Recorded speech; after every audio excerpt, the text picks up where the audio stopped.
I did look it up. It's not unnatural death. It's not unlawful death.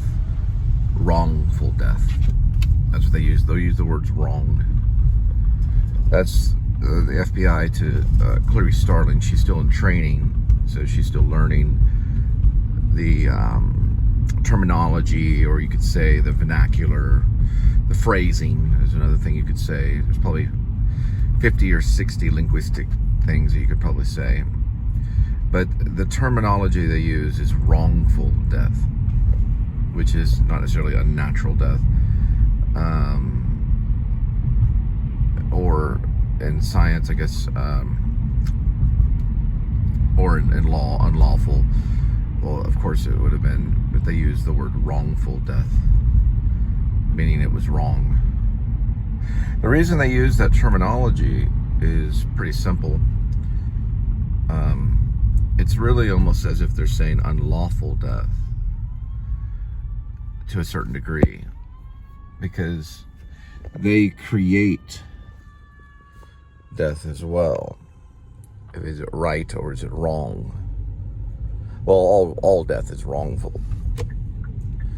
I would assume all death is wrongful, but in because there's capital punishment, so that would be justified to a certain degree. I don't know if it'd be justified in the eyes of Jesus, but maybe not. I don't know. Probably not. Yeah, because Jesus would forgive. Well, after all, Apostle Paul, was the chief of sinners and a murderer. He wrote most of the New Testament. So they're still saying wrongful death. Yeah, it was wrong.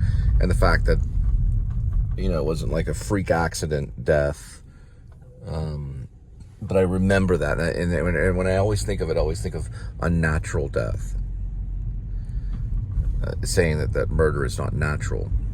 These are small little detail things that Thomas Harris came up with.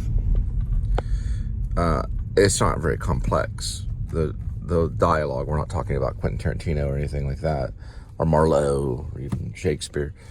They're very simple lines in the entire thing. It won 12 Academy Awards, I believe, including Best Picture, Best Direction from Jonathan Demme, Best Actress, Best Actor, and of just a long list going on and on and on. I don't know if it was 12. I always overdo that.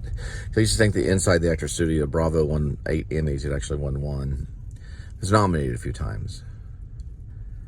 Let's see here. There's a language that Thomas Harris uses, and it's about the same way that Hannibal Lecter thought. Now, if those types were watching it and Scott Glenn said murder, and, she's writing it down, or she's actually speaking in a recorder, he'd be like, oh, that sounds ignorant. Yeah, it's wrongful death. See, there's a difference. It sounds different on the tongue.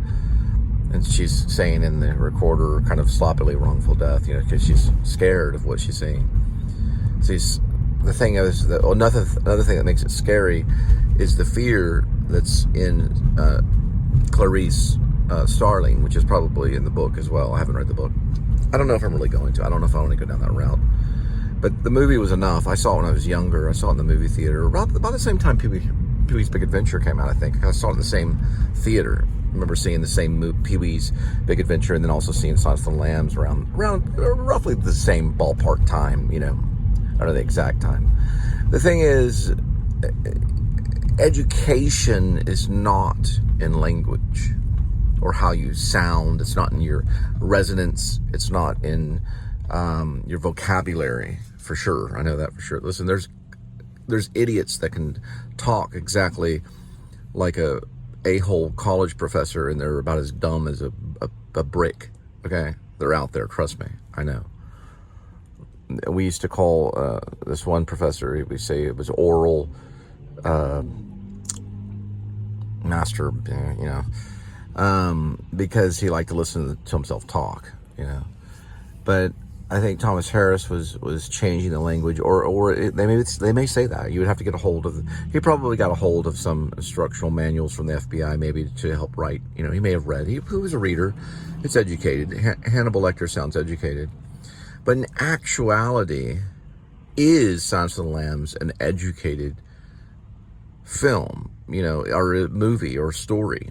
Is this, you know, and everyone in their god awful mind is going to say, well, absolutely. But are they going to say the same thing at the pearly gates? You know what I mean? What is education is what you think is correct. That's what makes it educated or intelligent. It's your thoughts behind it. It's not how you say it necessarily. It's your belief. It's your understanding. All knowledge, and everybody knows this, even the cast of Silence of the Lambs, even Thomas Harris will admit to it, all knowledge comes from God. Right? It's a connection with God. It has been since the tree of good and evil, since the fruit, I guess the fruit of good and evil. It was a tree too. And we didn't know what his plans were with that. We were supposed to stay away from it. So you have this person that knows everything and can speak with this great vernacular, which I don't think Cleese Starnes was exactly that way. She had a slight lisp. She kind of stuttered. She was scared. And she kind of had an accent. She probably wasn't exactly like Jodie Foster, but she kind of had this accent that she talked. And Hannibal Lecter was funny because the Divine Comedy is funny. It's pure evil. But Hannibal Lecter was funny. You see, he was a comical character at times. He was also very scary and dreadful. But he was comical. He got laughs in the audience because he made fun of her because of his education. He was funny because how he was. But was it educated in the things that he did? And it's not much different than what they do like at an abortion clinic or stuff. I mean, that's just about as, you know. But then they would also see that. It's all a matter of opinion.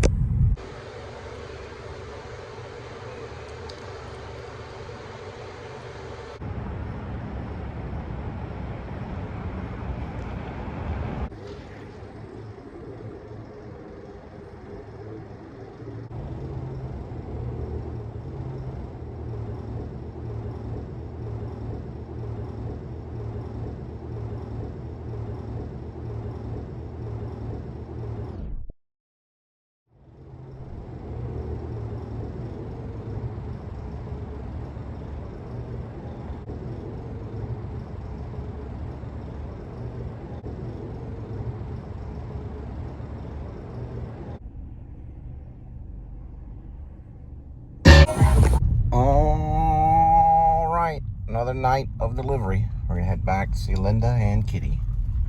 Yeah.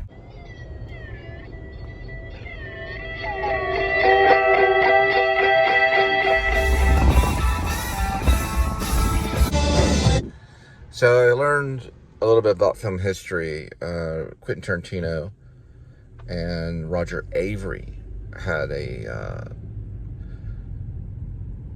I'm trying to figure out, they were friends. I know they were friends. I'm trying to figure out if they were both at the video archive or if just Quentin Tarantino was at the archive. The video archive is now a podcast where they use their actual VHS tapes from the video store. I guess he bought the video store, at least all the movies, and then talks about them. Watches VHS and talks about it. Mostly video. Okay. Roger Avary somehow probably ran across him because Quentin was coming off as a writer at first. He was getting paid as a writer, doing little gigs and cleaning up scripts and stuff. I guess you could say a ghostwriter for certain movies. I don't know which ones and stuff. He didn't talk about that. But anyway, he had projects and stuff. So Roger Avary, by the time Quentin Tarantino did Reservoir Dogs, which I think was like, what, 92 or something? Around that time, whenever it was. About that time, Roger Avary went to France, went to Paris, and he hung out with this, like, artist drug addict guy that he held his arm while he shot up. We heard about some of this stuff back in the day when I was at Wesleyan. This is like 90, around the time River Phoenix died. So, anyway, they hung out, and he did Killing Zoe. Roger Avary did. He talks about it in a podcast with Joe Experience. I guess I want to say Joe Rogan. Yeah, Joe Rogan Experience. I just said the Joe Experience. Joe Rogan, I think, is his name. Anyway, he interviewed both of them. They had not been friends for a long time. Roger Avary did some time for DUI, basically. It was an incident.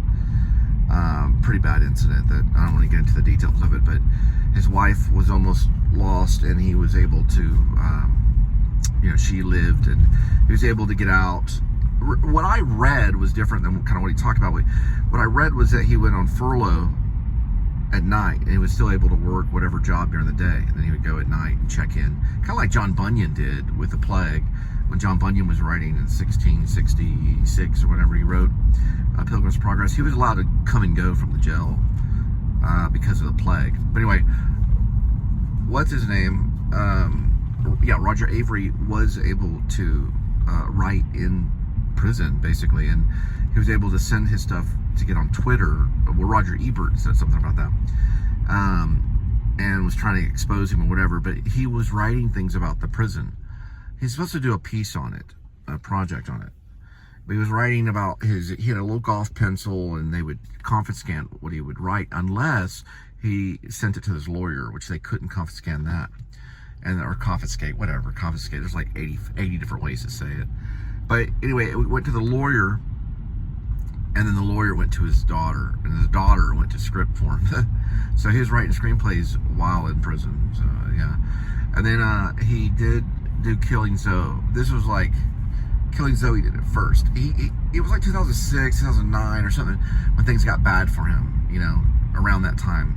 I don't know exactly the time of the incident and everything, but it was going bad for him around that time, The dates, you can look it up. It's all, But regardless, he did recover and was able to get on the show recently with, I guess his name is Joe Rogan or something like that. And then Quentin Tarantino was there and talking about how now they're kind of friends. So they're kind of like trying to do the Roger Ebert Siskel, Gene Siskel thing. Gene Siskel was from Chicago. Roger Ebert was from Illinois.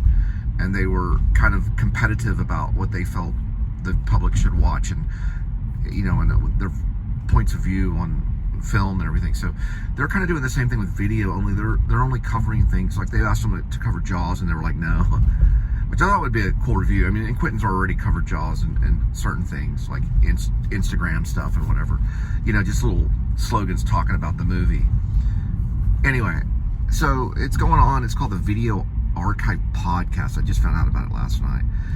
Well, on my end, it doesn't look like it's doing that, like, views-wise, but I think it got on Sirius Radio, almost got like 30 million views. But, like, on YouTube, hey, YouTube shows the views. But it doesn't matter. There's the McDonald's.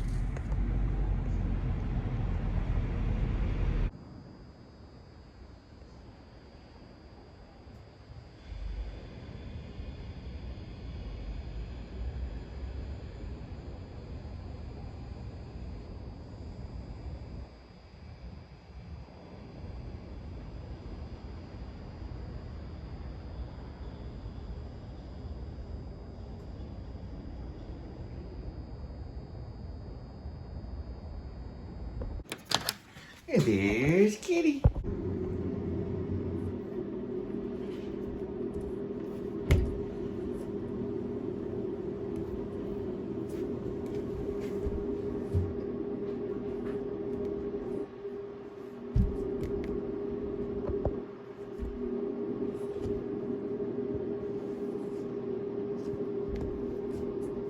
All right, cut. What's going on?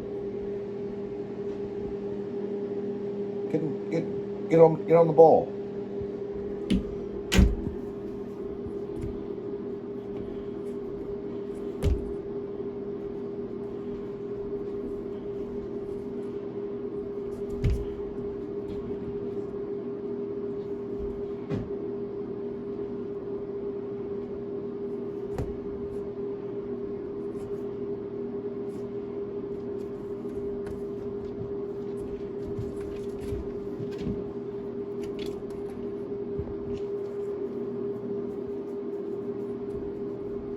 Okay.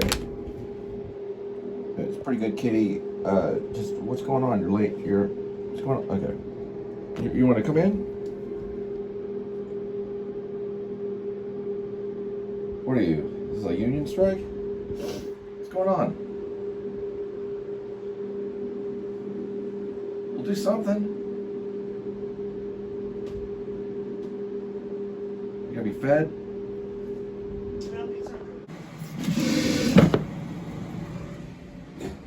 Sort of hope that you can kick open a door of interest, and maybe the film Pete Seeger, yeah, he's a big fool. in a journey of people to go deeper with these artists. Timothy Chalamet. Music identity is now tied into who Hard Rain. That would have been a good title. They said they did Complete Unknown. You gotta make the thing live. And I'm proud that we took that leap, you know. Well, I guess it's too much like Walk the Line.